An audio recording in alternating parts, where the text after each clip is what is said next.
El 26 de agosto, bajo el lema Animal pequeño, amenaza global, el mosquito que desafía a la salud pública, se conmemoró el Día Internacional contra el Dengue, una jornada dedicada a visibilizar el impacto global de esta enfermedad en la salud pública, con una campaña mundial que está llevando adelante el laboratorio japonés Takeda. Para hablar sobre este tema del dengue, lo hacemos con el doctor Tomás Orduna, que ya lo tenemos en línea, que es médico infectólogo tropicalista, ex jefe de medicina tropical y medicina del viajero del Hospital Muniz y miembro del comité científico de Fundación Mundo Sano, a quien le agradecemos que nos acompañe. Muy buenas tardes, doctor Orduna. José Bouza le habla. ¿Qué tal? Buenas tardes, señor Bouza. Un gusto de saludarlo a usted y a la audiencia, por supuesto. Gracias, doctor. ¿Qué podemos aportar en esta conmemoración de un día de lucha contra el dengue? ¿Cuál puede ser nuestro aporte de la comunicación y de su rol de profesional, de conocedor del tema?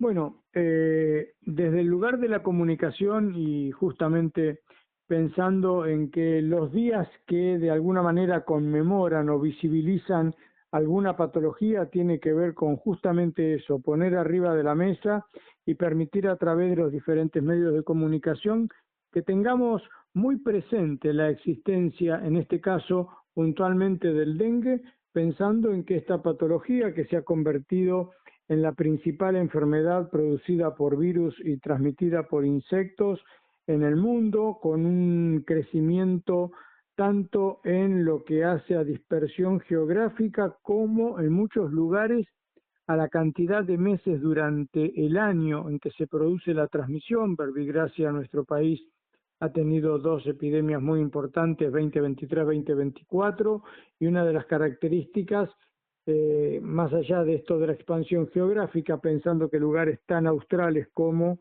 Bahía Blanca han tenido casos autóctonos.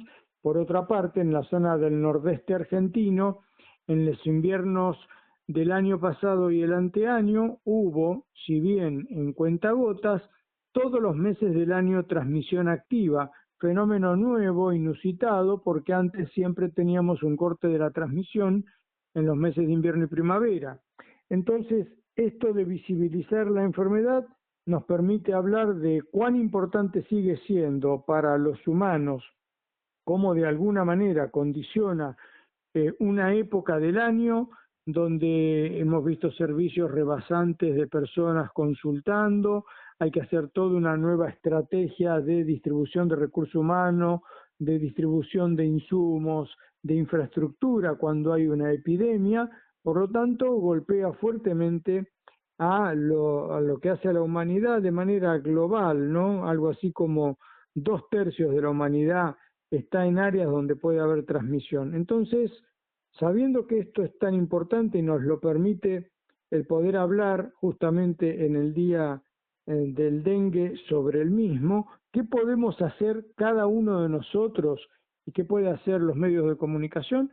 Bueno, ustedes poner claramente sobre lo que hace a la conciencia de las personas que hay que cuidarse del dengue, pero que para cuidarnos del dengue tenemos cosas que hacer activamente cada uno de nosotros, nuestras familias, la comunidad organizada y por supuesto los estados municipales, provinciales, nación misma, que es cómo logramos disminuir, porque decir que no haya nada es imposible, pero disminuir sí la cantidad de criaderos de mosquito Aedes aegypti, que es un mosquito urbano, que es un mosquito que está muy fuertemente asociado con nosotros, de ahí que se lo denomine mosquito mascota, porque está dentro de las casas o alrededor de nuestros domicilios, en lo que llamamos el peridomicilio, convive con nosotros, y entonces nosotros tenemos un lugar muy activo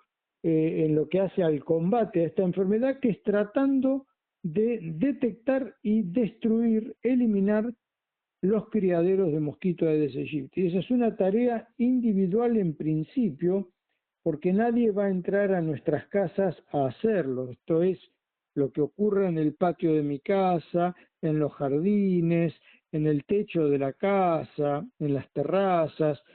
si yo dejo algo que es compatible con un potencial criadero, el único que lo puede detectar y lo puede eliminar es el dueño de casa. Doctor, Después, ahora pensando esto, porque la responsabilidad del individuo es primordial en este sí, sí, aspecto, pero sí. ¿alcanza que yo en mi casa no deje recipiente para que pongan sus huevos los mosquitos, así lo más posible, o la labor del Estado para protegernos de esta infestación que hay de mosquitos que puede traer la enfermedad del dengue y otras enfermedades esté presente?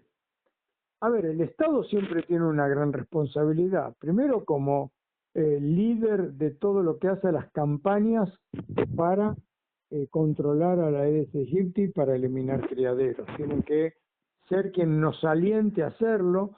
Tiene que haber una comunicación permanente desde, insisto, el Estado, nación, provincia o municipio, en que nosotros, ciudadanos, ¿sí?, hagamos lo que nos corresponde, que es una parte que le toca a los estados, porque el espacio público, los edificios públicos, los lugares donde, por ejemplo, hay los famosos arrumaderos de vehículos que se van para adecuarse y entonces se acumulan, que pasan los cementerios y donde no tiene que haber lugares donde se acumule agua. Es decir, el Estado tiene mucho territorio, pero la primera cosa que tiene que hacer el Estado es liderar esa conciencia que tenemos que tener. Es evidente que no vamos a poder eliminar todos los criaderos. Esto se trata de proporciones. Mayor cantidad de criaderos, mayor cantidad de mosquitos, mayor facilidad para la transmisión, por lo tanto va a haber más personas infectadas. Estamos Ahora, hablando de una prevención que no hace falta demasiada capacitación por parte correcto, de las correcto. personas. Es trabajo constante, eso es lo que pasa, señor José. Es trabajo constante y que yo creo que no lo estamos haciendo de manera sostenida. Por eso cuando a veces decimos, perdimos la batalla contra el mosquito o nunca la dimos de manera plena, esa batalla contra el mosquito. Porque a veces vienen los grandes, digamos, pedidos de que hay que fumigar, fumigar. El Aedes aegypti no se controla fuertemente fumigando, excepto en determinados momentos puntuales, que es cuando yo detecto un caso en el principio de una nueva temporada y los primeros casos pueden generar eso que se llama control de foco. Es decir, usted sabe que el señor Juan vive en tal manzana, entonces va a la brigada que por un lado busca si en las 9 manzanas alrededor de la manzana donde vive Juan hay personas febriles, porque a lo mejor está viendo ya una expansión ahí focalizada, y detectar, alertar al barrio que se detectó un caso positivo y después se fumigan las 9 manzanas. Eso se puede hacer al principio, cuando hay pocos casos. Llegado un momento en que se expande la infección por una ciudad, ¿sí?, imaginemos eso extrapolado a megaciudades como Buenos Aires, ¿cómo hacemos para seguir fumigando? Porque cuando usted fumiga, lo que elimina son los mosquitos adultos que toman contacto con la nube de fumigación, pero horas después ya no está más esa nube, ni el efecto residual, ni nada. Es decir, que usted hace un volteo de adultos, pero al día siguiente de los criaderos vuelven a salir adultos. Entonces es imposible pensar que se sostiene con fumigación permanente. Por eso hay un trabajo que, insisto, es individual, es colectivo y es del propio Estado. ¿Qué hacemos con eso? Disminuir cantidad de criaderos. Después hay que tener, por supuesto, todo montado para poder dar una buena asistencia en el caso de tener un brote, una epidemia. Tiene que haber equipos de salud, tiene que haber insumos, tiene que haber una infraestructura para internación, sea internación común o incluso las terapias intensivas donde se reciben pacientes con dengue grave. Tiene que haber una comunicación sobre la necesidad de que las personas consulten ante la presencia de fiebre para ser evaluadas, para recibir pautas de alarma, cuándo deben volver a consultar en caso de que aparezcan algunas de esas pautas de alarma. Esto es el trabajo con el dengue, es constante. No hay época del año en que no se deba trabajar con él, pero hay una, fundamentalmente la del invierno y primavera, donde no habiendo transmisión, por lo menos de manera masiva, es el mejor momento para destruir criaderos. Es clarísimo el tema en lo que respecta a prevención. En lo que es la identificación por parte de las personas que pueden estar presentes en su hogar, en su familia, la enfermedad del dengue. ¿Qué sintomatología se evidencia? Lo más común es la súbita aparición de fiebre con gran quebrantamiento del estado general, dolores musculares, articulares, dolor de cabeza, dolor atrás de los ojos y mucha tendencia a sentirse decaído, con ganas de estar en la cama. Esto que le devino el nombre popular de fiebre quebrantahuesos, que después conocimos una patología que es aún más poderosa en lo que hace fuertemente al componente de daño articular, que es el chikungunya, que también lo transmite el mosquito Aedes aegypti, pero el histórico dengue, conocido como quebrantahuesos, es por esa irrupción donde súbitamente yo paso a sentirme muy enfermo, con esos particulares dolores sistémicos, la fiebre, y puede aparecer un rash, o sea, un sarpullido cutáneo, en los primeros ya días puede asociarse y requiere de una consulta inmediata. Tenemos después diferentes épocas con diferentes variantes del propio virus dengue, que en definitiva son 4 virus por un lado, dengue 1, dengue 2, dengue 3, dengue 4, y hay temporadas donde se da una mayor predominancia de compromiso de tipo neurológico, puede haber cuadros de trastornos neurológicos como meningoencefalitis, meningitis. Otras veces tenemos una predominancia donde los factores de tipo digestivo se expresan mucho, con cuadros que se acompañan con diarreas, por ejemplo.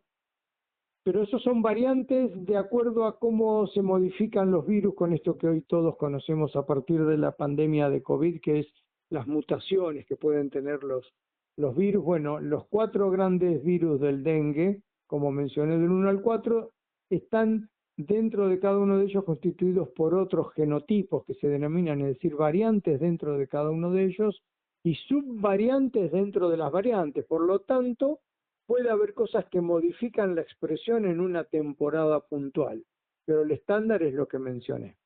En lo que respecta al tratamiento, ¿hay un tratamiento único o depende también del individuo, de la característica o de la variedad del virus que se presenta?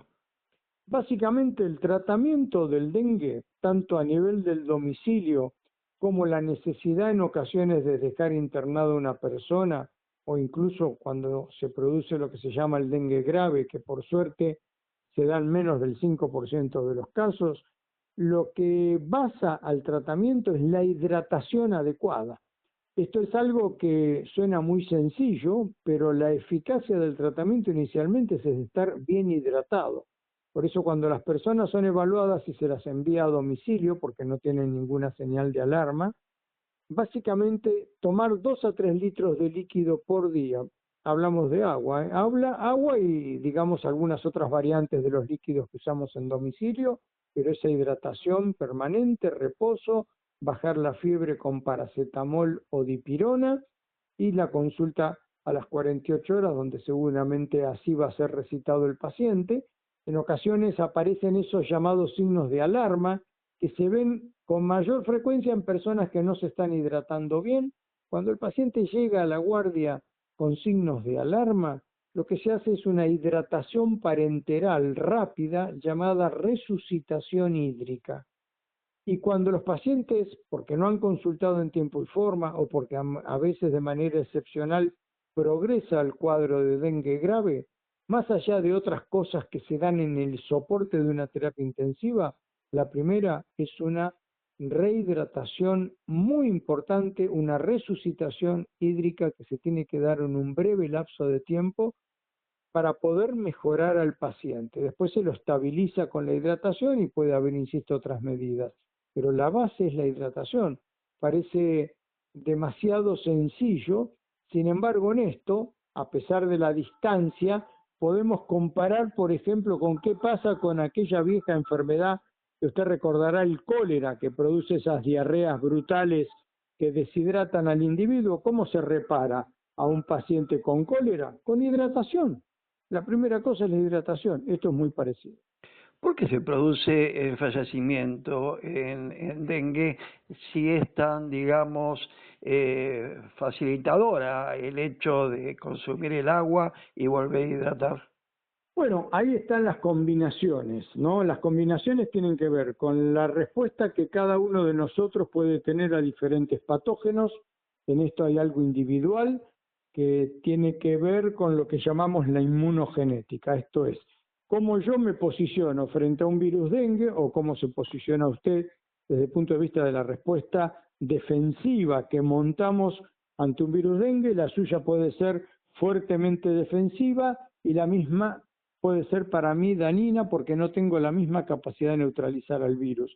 Esto pasa con gran parte de la microbiología y cómo cada uno de nosotros podemos responder de diferente manera, pero después también está el agresor, el propio virus.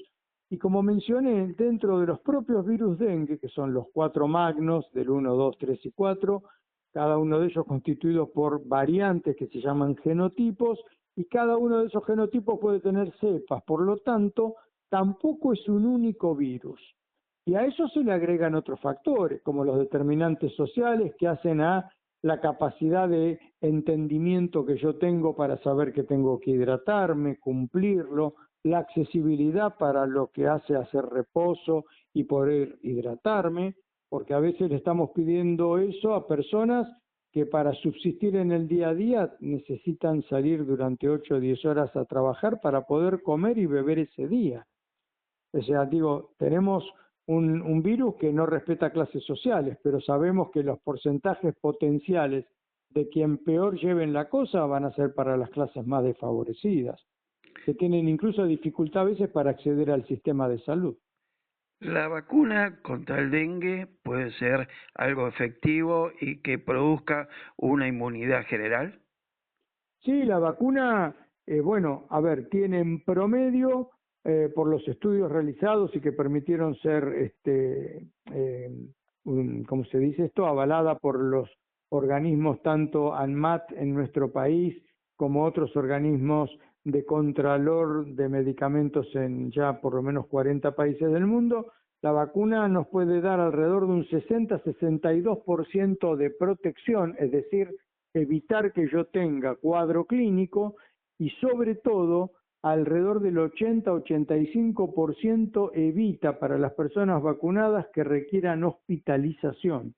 O sea que tiene un rol importante dentro de lo que hace a la estrategia global de manejo de dengue. Cuanto más accesibilidad tengamos de acá al futuro para poder utilizar de manera más amplia la vacuna, va a ser un gran factor que va a condicionar un menor impacto del dengue, pero para eso necesitamos obviamente la inversión de los estados, porque probablemente si lo dejamos todo en manos de lo que hace a una compra por el lado privado, otra vez estamos sesgando clases sociales. Estarán las clases que podemos comprar y aplicarnos las vacunas yendo a la farmacia o al vacunatorio, pero están los que no podrán acceder económicamente a ellas. Por eso la importancia que vaya, y ya lo han hecho varias provincias en nuestro país, comenzando programas de vacunación, escalado, en principio fuertemente el grupo de 15 a 19 años en casi todas las provincias donde se compró vacuna, pero algunas llegaron a 39 y algunas hasta 49 años cubriéndolo el Estado provincial.